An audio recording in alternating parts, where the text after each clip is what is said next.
In this video, I'm just going to show you how I make my AI clone. And so we have to come into Ideogram first. So Ideogram is a paid subscription. I'll leave something in the description. And yeah, but it is so worth it because it just produces loads. Now you can't create, I don't believe you can create your AI twin in here. I use two different systems, this one and then Photo AI. So what you want to do is make sure that, because it's going to change your face, so you want to make sure that the hair doesn't look too dissimilar to what your hair would look like, otherwise it's going to look a bit weird.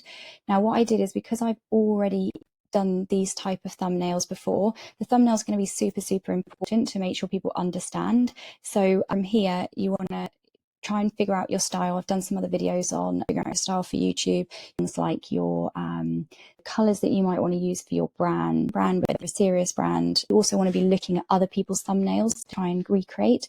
So here I quite liked this one, the hair wasn't too similar. So what I did, I came over to here, I pressed add, and this means that it's going to generate, it's going to put it back up into this. This is called a prompt. So this tells us what it wants us to create. And I actually just came in and I just changed how to create a bigger pointer for presentation on Mac. So this is not like a sexy topic. It was literally just one that I was doing. So I thought I'd use it as an example. So if we come across to these ones, these have actually been created a bit lower. I'm not sure why that's done that. I'm just going to get rid of this one a minute. Now it's gone a little bit off the style.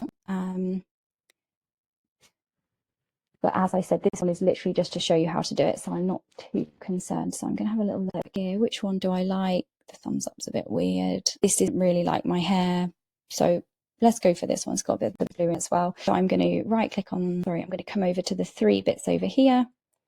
I'm going to download it.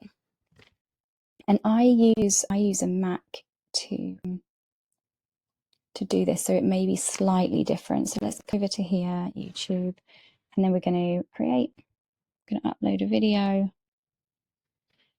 I've just done this one here. Invalid file. Okay, this was another one that I'm doing. So I'm actually going to come into Loom a minute. And I recorded my video using Loom, so I'll leave a link for Loom as well. So I'm going to download the video.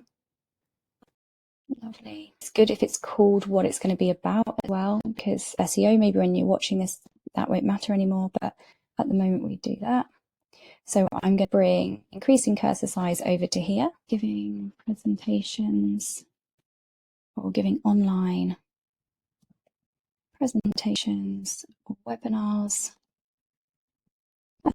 with your services or staff training, increasing the size of your pointer and help people track what you're doing. Lovely. You can come in and use AI to make this better as well, but I just want to show you, this is more about just showing you my process for. So actually, I'm going to go fail with Nicole.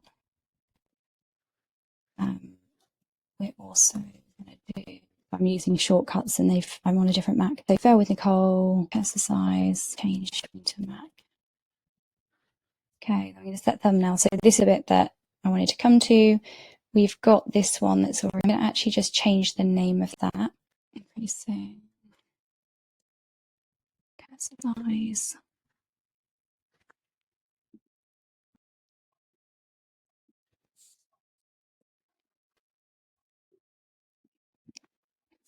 Lovely.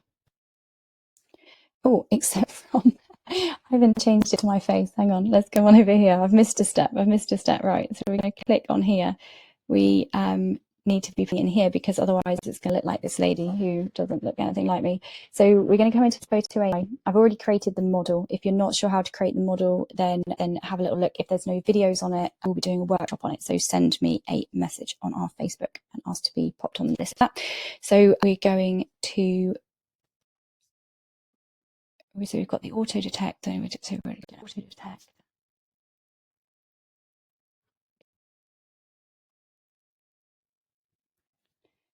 Because then what it's going to do, it's going to create one in my thing. So I'm just going to make sure we've got, yep, that's been updated there as well. So we're just going to take one photo.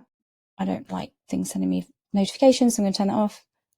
This is me having to play around before with if I could put myself in dials. As you can see, that is not me because I don't wear anything like that normally.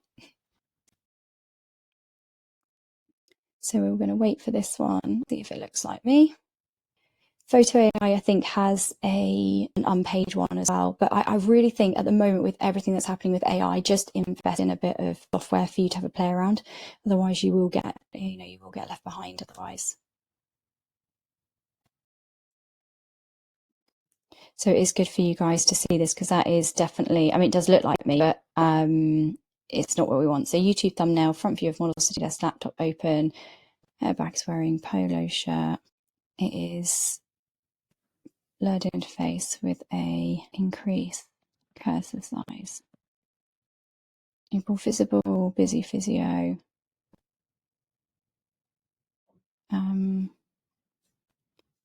I know why it's done that with the ChatGPT, but it doesn't need that. So she has a laptop in front of her, facing her. You can also pull this into ChatGPT to make a better prompt, because this is not the best for prompts. Okay, let's do that. And then if you feel like it's not listening to you properly, try and move this bar to the left. No, that's okay. I definitely don't think that it's really done what I've asked here.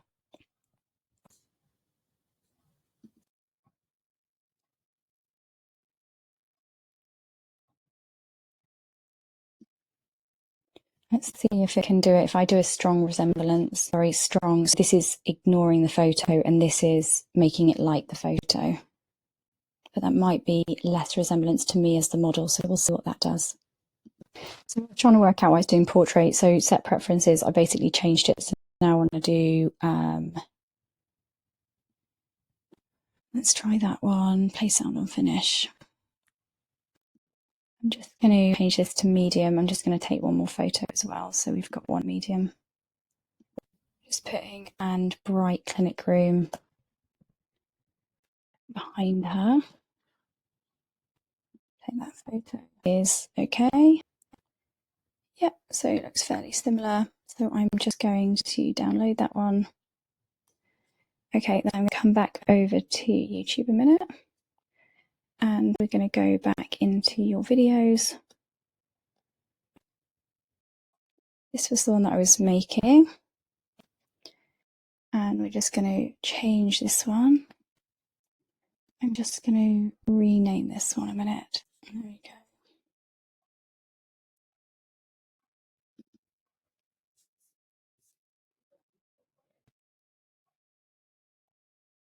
Okay, just be aware as well that to make sure the AI spells it correctly, because sometimes it doesn't, and that's really annoying. So no, it's not made for kids. Next, add an end screen.